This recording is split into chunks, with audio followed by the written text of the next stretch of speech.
Title দেখে ভাবেন না যে 2026 শুধু বিএনপির জন্য একটা দুঃস্বপ্নের বছর হবে।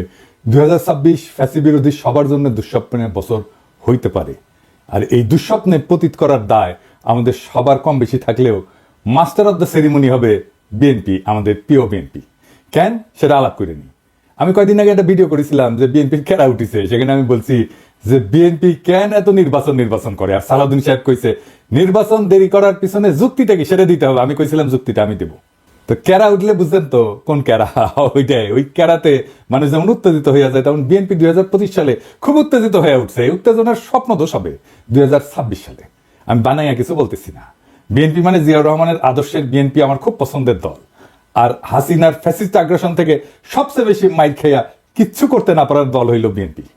এরা মাইর খাইছে ছাত্রদের কারণে, আজকে তাদের জীবন বাঁচাইতে পারছে। দেখেন রিজভী ভাই কি বলে। ভেঙে বিশেষ করে স্কুল কলেজের মাসুম বাচ্চারা নিজেদের জীবন দিয়ে রক্ত ঝরিয়ে আমাদের কাছকে মুক্ত করেছে, গোটা জাতিকে মুক্ত করেছে।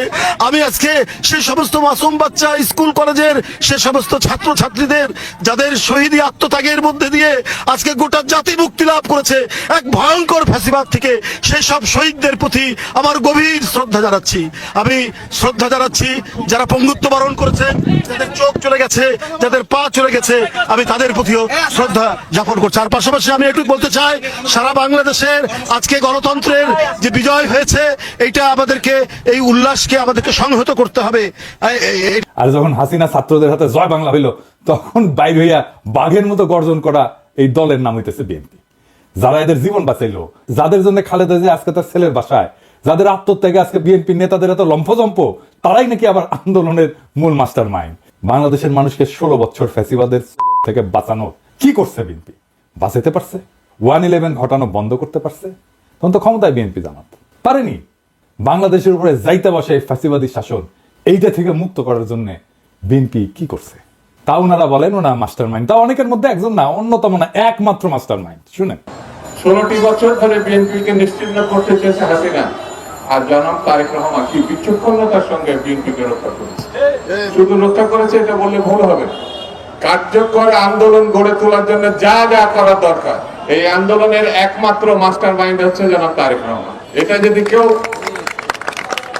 ব্যাখ্যা করে বোঝাতে হয় তাকে, তাহলে একটু অসুবিধা। এই কথায় এখন আর হাসি পায় না। আমি হাসে কি করুম? পাবলিকই তো হাসতে হাসতে শেষ। তো বিএনপির কাছে আমার প্রশ্ন, আপনারা যদি আন্দোলনের মাস্টার মাইন্ড হবেন, তাহলে আপনাদের 31 দফার একটা দফাতেও এই জুলাই আগস্ট বিপ্লবের আন্দোলনের শহীদদের, আহতদের নিয়ে কোনো দফা নাই কেন? 1971-এর মুক্তিযোদ্ধাদের নিয়ে তো 21 নম্বর দফা আছে। তাদের তালিকা করবেন, স্বীকৃতি দেবেন। 2024-এর স্বীকৃতি কোথায়? তাদের পুনর্বাসন কোথায়? ভুলে যান না, এটা আপনাদের 2001-2006-এর অ্যানালগ দেশ না, এটা প্রযুক্তির বিশ্ব। নির্লজ্জভাবে আন্দোলনের ক্রেডিট নেবেন, আবার এইভাবে ধরা খাইবেন, আবার ক্ষমতায়ও যাইবেন। এত খাইতেছেন কেন বাবারা? খাইবেন ভালো কথা, খাওয়ার জন্য তো চাষাবাদ করা লাগে।